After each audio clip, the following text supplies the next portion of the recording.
नहीं रख पाएंगे। जी दिनेश दरअसल जी। सही कहा आपने। भारत के बारे में दो ही चीजें हैं जो दुनिया जानती है, सिर्फ दो चीजें हैं, एक गांधी और एक ताजमहल। That's all. लोगों की नॉलेज बिल्कुल इससे बाहर नहीं विदेशों में, इन दो नहीं, चीजों के बिल्कुल बाहर सही। नहीं है। इंडिया, गांधी, ताजमहल, यहां पर। राइट। मैं इस कार्यक्रम का अंत करूंगा और एक छोटी सी गांधी जी की स्टोरी, क्योंकि गांधी से बहुत परेशान रहते हैं ना ये। जी जब जी। गांधी जी को साउथ अफ्रीका की जेल में बंद कर दिया गया था, पॉलिटिकल प्रिजनर थे ऑफ कोर्स, तो ये स्टोरी मेरी किताब में भी है एक्चुअली, और मैं हर मैनेजमेंट के सेशन में दोहराता हूं। तो आज सोचा कि दर्शकों के लिए इसको मैं आज जरूर कहूं कि जी 15 अगस्त भी सामने खड़ा है इस समय, तो कहीं ना जी। कहीं भारत के उस महामानव के बारे में, असली महामानव के बारे में, दुनिया के महामानव के बारे में लोगों को पता दुनिया के होना चाहिए। मानव, विश्व मानव।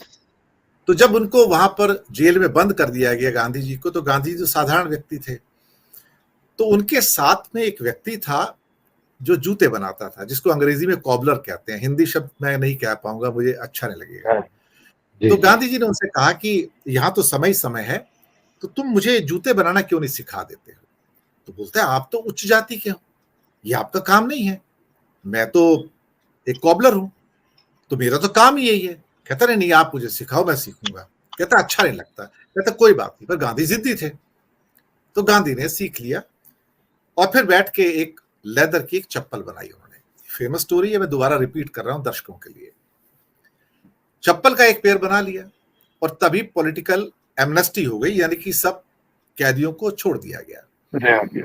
अब इनको जेलर साहब बहुत टॉर्चर किया करते थे गांधी जी को, तो गांधी को बुलाया, तो गांधी पहुंचे, तो बोलते हैं now you are free man, you can गो।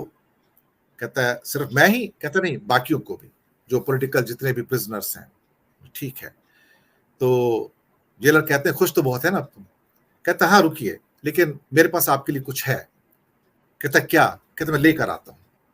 वो जाते हैं अपनी सो कॉल्ड सेल के अंदर, वहां से चप्पल उठाते हैं, एक पुराने पेपर में लपेटते हैं और जेलर के पास आते हैं और कहते हैं कि ये आपके लिए मेरी ओर से पार्टिंग गिफ्ट है, मैं जा रहा हूं तो सोचा आपको क्या भेंट दूं।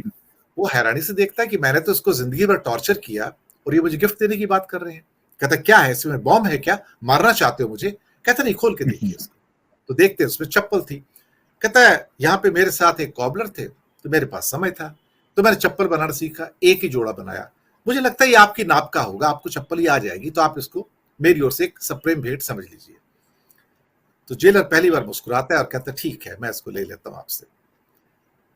फिर उसके बाद गांधी जी भारत आ गए। भारत आए तो कहते हैं ना, Gandhi was born in India but made in south Africa, ये उनके बारे में कहा जाता है हमेशा। बिल्कुल सही बात। बहुत सालों के बाद दर्शक मित्रों उनके पास एक लेटर आता है उसी जेलर का जिसने उनके ऊपर टॉर्चर किया था, और लिखा कि मैंने बहुत सीजन आपकी बनाई ये चप्पल जो आपके हाथों से बनाई थी, मैंने उसको पहनी, लेकिन अब मैंने उसे उठा के अपनी शेल्फ पे रख दिया है। अब मेरे अंदर इतना नैतिक साहस नहीं है कि मैं अपने पैर उस चप्पल में डाल सकूं जिसे आप जैसे एक महामानव ने बनाया था। ये जो एम्पैथी है, ये जो शब्द हैं, ये अपने आप में सब कुछ कह जाते हैं। कि वो जेलर लिखता है कि अब मेरे अंदर वो नैतिक हिम्मत नहीं है कि मैं उस चप्पल में पैर डाल सकूं जिसे आपने बनाया था। इसमें संदेश भी है, और शायद इसमें वो बात भी छुपी हुई है जो हमारे राकेश पाठक जी भी कह रहे थे कि ये बापू गए तो मरता ही नहीं है। क्या कहूँ, मैं भी कह रहा हूं कि ये जाता ही नहीं है, ये जहन में इतना अंदर तक चला गया है नस्लों में कि ये डीएनए से भी गहरा इसका असर है, और युगों युगों तक गांधी का स्थान वही है इस दुनिया में दोस्तों, जो भगवान बुद्ध और महावीर का था, जो नानक का था, और जिसे अब गांधी कहा जाता है। राकेश पाठक जी, कोई आखिरी टिप्पणी दर्शकों के लिए आपकी ओर से, कोई संदेश? नहीं, बस बहुत अच्छी और विस्तार से आपने बातचीत कही। एक चीज जोड़ना चाहता हूँ, ये जो गांधी जी वाला आपने प्रकरण बताया, ये दक्षिण अफ्रीका के जो ब्रिटिश प्रशासक था वहां पर उस वक्त, जनरल स्मट्स, उसके लिए गांधी जी ने चप्पल बनाई थी, और जनरल स्मट्स से उनका बहुत रार थी एक तरह से, वो उनसे बहुत प्रभावित भी था, लेकिन जानता था ये हमारे खिलाफ यहाँ लड़ाई लड़ रहे हैं, रोज परेशान करते थे गांधी जी जनरल स्मट्स को। तो उसने ये उसको चप्पलें गांधी जी ने भेंट की थी, उसने बाद में चिट्ठी लिखी और उसने यही लिखा कि मैं अपने आप को, अपने पैरों को इस योग्य नहीं पाता कि आप जैसे महापुरुष की बनाई हुई चप्पलों में अपने पैर रख भी सकूं। मैंने कभी नहीं पहना इन चप्पलों को। और उसी ने कहा था कि आज दक्षिण अफ्रीका के समुद्र तट से एक संत चला गया है। उसने लिखा, जनरल स्मर्ट्स ने लिखा था, आपने हमें यानी दक्षिण अफ्रीका को मोहनदास करमचंद गांधी दिया था, हम एक संत आपको वापस कर रहे हैं। तो गांधी की शिक्षा, गांधी का संदेश हम सब लगातार आत्मसात करते रहे। इस देश को गांधी की ही जरूरत है। इसके बिना इस देश का साबका नहीं है। इस देश आगे चल नहीं सकता।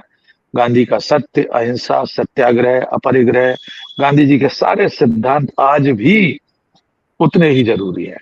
और गांधी जैसे उस वक्त लड़े थे, वैसी एक लड़ाई की इस वक्त जरूरत है। कुछ लोग ऐसे हैं समाज में इस समय में जिनसे गांधी के रास्ते पर चलकर ही जीता जा सकता है। बस इतना ही। बिल्कुल। और दर्शक मित्रों, बस ध्यान रहे, अगले 2-3 दिन में ही हमारा आजादी का दिवस है, 15 अगस्त। मैं आप सबको शुभकामनाएं भी देता हूं एडवांस के अंदर। और ध्यान रखिएगा, ये देश गांधी का था, गांधी का है, गांधी का ही रहेगा, क्योंकि वही सच्चा रास्ता है और कोई रास्ता नहीं है। क्योंकि ये बापू है ना, ये बापू कहीं जाता नहीं, ये अब हमारी नसों में है, हमारे डीएनए में है। तो क्या कहूं, रघुपति राघव राजा राम, पतित पावन बहुत बहुत सीताराम। राकेश जी, बहुत बहुत धन्यवाद। और दर्शक मित्रों, आपका भी बहुत बहुत शुक्रिया। जय हिंद सर।